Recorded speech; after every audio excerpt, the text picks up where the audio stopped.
What up, what up, what up? We got the Humble Hustlers coming to you humbly. And before we start, again, I would like to thank everyone for their eyes and their ears, for sharing your most precious commodity, your time. You could be anywhere doing anything, but you took time out to share your day with us. And before we start, we just like to let you know that we really, really, really appreciate that. So we coming to you live. This Big O. And then we got my man C Note. What's up with you, C Note? Introduce yourself today. Well, always the same humble hustler, same day, same time, same place. Got our man with us, legendary TJ, Terry T. Did you mean DJ? DJ. All of the above. Hey, come on, man. You can't do that to my man. That's the legend. The legendary. We got to get Terry it. T. Mr. Shut Him Down. We got him with us today. And the topic for the day, we talking about men's health.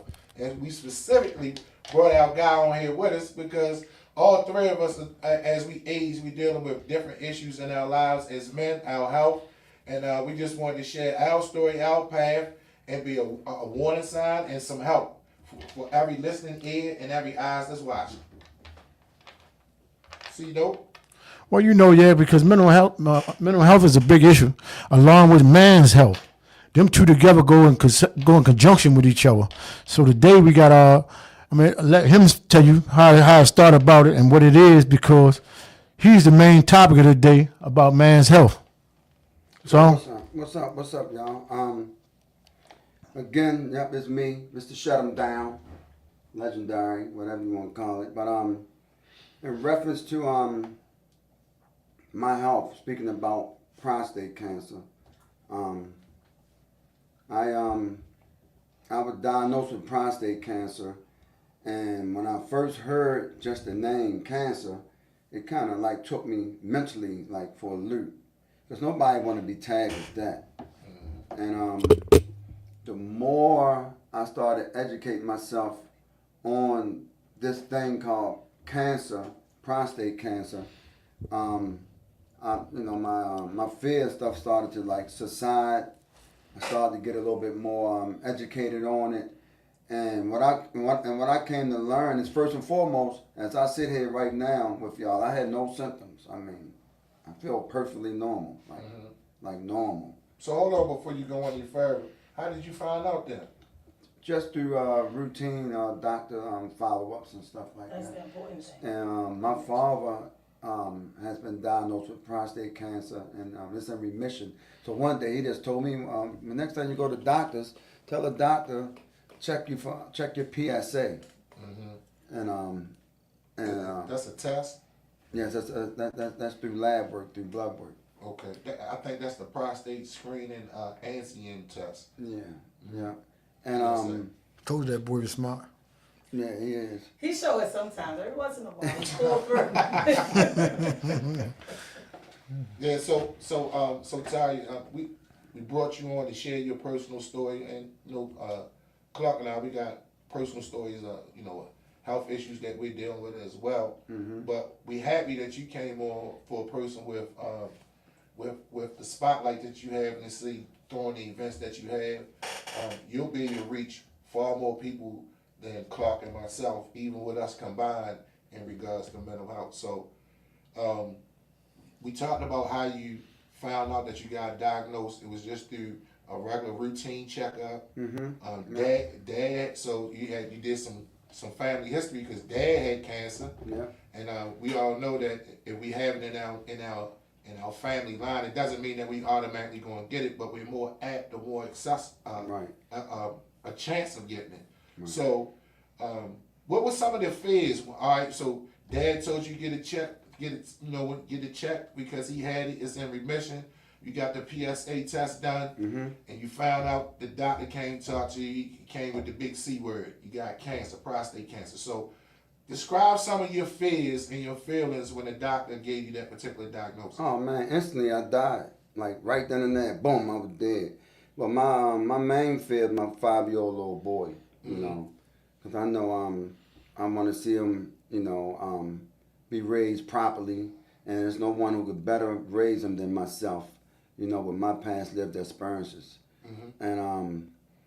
And just the word deaf, man. And we got to understand that if we're not educated on this thing called medicine, because that's a whole nother hustle, Yeah. you know, Yeah. with these doctors. And I learned that like crazy, because when I went to the second opinion, he said, well, did anybody confirm your PSA level? So my PSA level, when they first spotted it, was 9.5. And what should it be?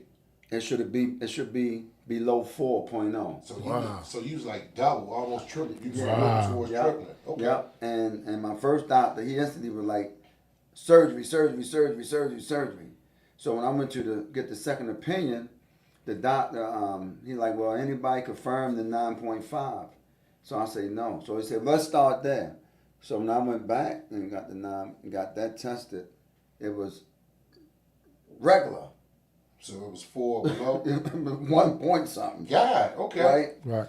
So that doctor, he told me, say, well, listen, man, you don't need no surgery or nothing like that. You know, we're just going what you call watch. It's called watchful waiting. Right. So you gotta understand, now that I'm doing my homework with these doctors, I became confused because I'm going off their information. So you got the prostate surgeon telling me you don't want chemo, you want Right. surgery. Then you got the chemo doctor saying you don't want surgery, You want chemo. So it's a hustle now going on. And then it all started with your PCP. So you had Well, 3. PCA. So you, PSA. that's the test. But we talk about your primary care physician that actually Right, did the PSA. Right. So you got 3 people involved, and 2 out of the 3 are telling you to do something different, and that's who the doctor referred you to once they got the diagnosis. Once they seen that the test was elevated to 9.5. Right. So I know you was confused. Confused like crazy. And go ahead. So what were some of the steps that you took? All right, so we then got the PSA test done. Right. We got a 9.5 reading. We get a referral to an oncologist, Urologist. a neurologist. So we got a surgeon. Then we got a doctor with the radiation, and then we got the PCP. Right. Our primary care physician. So we got the doctor that do the surgery saying, do the surgery, you don't want chemo. You got the doctor that do the chemo saying, you don't want the surgery, you want chemo. So, Right. like, how did you, like, so where you at now? How you figuring this out now? So my PCP at the time, you know, she had died, but she'd been with me. You know, she walked with me through the jungle. We fought lions and bears and tigers together. Oh my. Right. Yeah. Lions, Yeah, tigers, back and when I was bears. getting Oh high. my. Right, so Right. that's a story for another Monday. We might bring you back. So don't give away a future time. Yeah. Don't give away a future time. Right. But go ahead. So basically, this doctor, she been working with you for a while. Yeah, a long time. For a long time. Okay. Right. And so what I started doing was I started educating myself on this information about cancer. And then when I started talking back to my primary care physician, she was like, now you're getting it. Right? Okay. So when I went back to talk to the urologists and them, I started talking to them from the aspect of they applying to work for me. Right. Versus they using fear against me to make me make a decision. Right. You understand? Yeah. See, because they know once they tell you that your mindset already shut down because Right. you go in panic mode. Right. Exactly. And so now all you think about, damn, I'm going to die. Right. So now you feel like I got to do whatever's best the doctor say to make me better. Exactly. But- Out of ignorance and fear. Right, but all along, it's more so a trick of you buying their product. Exactly. That's what Bruce over on Facebook said, to God be the glory for second opinions. Yeah. And it's important that we get second opinions, especially with being African Americans. Yeah. We don't want to make everything about color and ethnicity, but we know that it's real. That when we go to the doctors, that we get treated totally different than other people. Right. Some of it could be a result of economic status, because we got medical assistance, we don't have private health insurance. Right. Some of it could be age, and ethnicity is involved. So we definitely need to get But- second opinion. But before we get second opinion, we got to get the first opinion. See, because we always got a perception in our mind that we healthy because we look healthy. Because we ain't coughing and we don't have a cold. Yeah. So we don't get the blood work and the check that we need as we go there.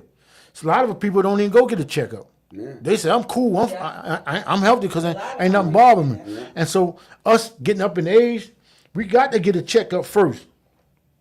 And because if we get a checkup first, we might catch it before Yeah. it get to a phase where we gonna die. Right. Well, Right. that fatal stage, and that's definitely significant when we're talking about a diagnosis of cancer, because early diagnosis starts. It's like your first step in your treatment, Yeah, exactly. and not preventing death, at least providing you with the best quality of life for the days that you have remaining. Right. And with that being said, let me just throw out a little information about when we supposed to get checkups, what age we supposed to get checkups, and what checkups we supposed to get. And so I'm just reading a little information that I searched before we came in this morning, just so I could be a little more informative, and it not just be just us sharing our personal information, but it says that between the ages of 20 and 45, you should have an annual physical exam, and that's with your PCP, your primary care physician. You should have a testicular cancer screening, and that's a self-exam. I can explain and tell you what you need to do with that as well. We probably already doing it, don't even know it, but I'll explain it anyway to you guys.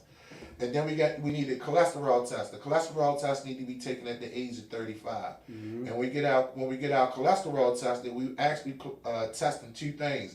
We testing our good cholesterol and our bad cholesterol. And you start getting that test and we done at the age of 35. And then we get our colon cancer screening, our first one at the age of 45. So between the age of 20 and 45, there's 1, 2, 3, 4 tests.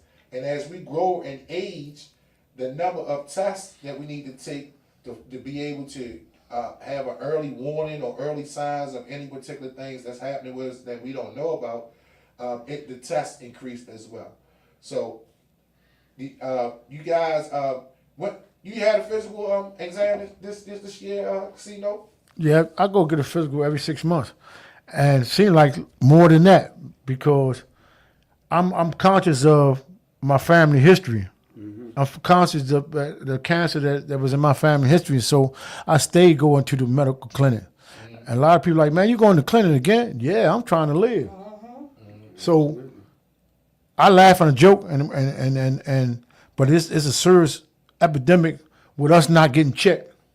And we worried about what people think that we keep going to the doctor. But when you don't go to the doctor, you make it worse than it really is. You don't even know what's coming if something comes. Yeah, but you know, some people, they be having issues with their mental health. Some people just don't, they don't even want to know something wrong with them. Yeah, they're scared. They're scared. Just, because mentally they can't stand the pressure or the Of stress doing. or the strain of actually dealing with whatever the diagnosis is. So for them, they think that for them, it's better that they just go on and just not know.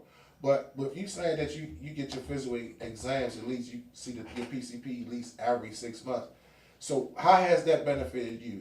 Have you been able to recognize things that was going on with you that you got early warning signs that you wouldn't have been able to recognize as a result of seeing your PCP? Of course. When I first went to see her, but I was already being told by somebody else that I was suffering from, I had a weight problem. You say he's being told by somebody else. Yeah, and Another doctor? yeah. Oh, okay, all right. And I was told I had a weight problem, and You ain't think you had a weight problem? no, but the weight problem was I couldn't wait to eat. So That's why I asked you didn't think you had a weight problem. Because one time you got me fat boy, man. yeah, so I couldn't wait to eat. So Right. that was my problem, and that was my biggest problem that I was eating too much and not eating the right stuff. Tell him what your favorite dish was. Seafood. Seafood. All I seen is all I want to You eat. see, you want to eat. That's So why you call him C-Note? Yeah, C-Note. That's why you call it that? yeah. So that was the reason why I had to back up, do some backaways. I had to back away from the table. And so now that I did some backaways and got my weight problem under control, I started to eat less and feel better. Okay. And you know, one time, Terry T see me said, "Man, what you doing, man? You glowing?" Yeah. Yeah. But See it in your skin when you I told him all I was doing was eating the less stuff. I got to pull away from fried food because that's my only problem that I really can't really get off. Because there's not enough places that sell healthy baked food. Right. So it's designed for us to eat all the garbage to destroy ourselves. Yeah. And me, I know I could turn it down, but I fall right into it every time. She ain't lying. So O say it'd be 10 o'clock in the morning. I'm talking about getting some fried chicken. Yeah, I should be telling man, I gotta eat He said, "Man, let's go eat some breakfast." breakfast." I said, "Man, I want some chicken." He just want some breakfast. Okay, so one of the things that you found out that by you going to your primary care physician on a regular basis, is that you had a weight problem, and when you had that weight problem, that additional weight that you had on you, did it cause any particular diagnosis like high blood pressure? Yep. Anything like diabetes? Well, tell us what you found out about yourself by going to the doctor, because we want to encourage everybody to go to the doctor, and we don't want to just be people that just speak it. We want to have actions behind the things that we talk. So when we come here, it's valid, and the things that we're asking you to do or that we're suggesting that you do, that we actually doing it on our own. So tell us about some of the things that you found out about yourself by going to the doctor. So my doctor had told me after he did the blood work, she said I had my bad cholesterol was high. My A1C was 6.7. So she running numbers down to me like I knew what the numbers was. So I was sitting there look like, yeah. Well, for real, I didn't have a clue what she was talking about. Right. And so I asked her, I said, "Well, what's good and bad?" So she said the cholesterol, bad cholesterols are bad. So I'm going to have to put you on cholesterol medicine. And your A1C is 6.7, and it's supposed to be under 5 or something of that nature. And so that was extremely high. So she's saying that you were diabetic because you over the limit. But once you get back under, we can make you pre-diabetic. And the only way you could do that is you had to stop eating, or I'm going to have to put you on the medicine. Now, when she said medicine, that kind of threw me off, because a lot of times you take the high blood pressure medicine and that diabetic medicine, your little joint going to start doing this. Huh? You won't get erectional dysfunction. It's going to start doing this. Erectile dysfunction. Yeah, so- Okay, ED. So- We're talking about AIDS. So I said to myself, I didn't want that, so I'm going to have to start working out and get back in shape. Right. So I bought me a bike, and I started doing the things I needed to do so I can get back in shape, because I don't want to be on no medicine. So I'm trying to live a normal life the right way. Well, getting in shape and being on the bike is a medicine. Yeah, so but I'm off the medicines they describe me. That's right. Where they That's we fail to realize that the doctors get money for prescribing you certain amount of medicines And from not- certain pharmaceutical companies. And not only that, they're gonna prescribe you a medicine that's gonna fix one thing and screw up something and else. mess up Yeah. something It's else. called side effects. And then we're gonna be looking crazy talking about, but what happened? It wasn't like I was telling like them. this at first. Well, I told my man one time, I said, "Man, don't take that medicine, because that medicine gonna make you worse. No such thing as worse, but worse than you was.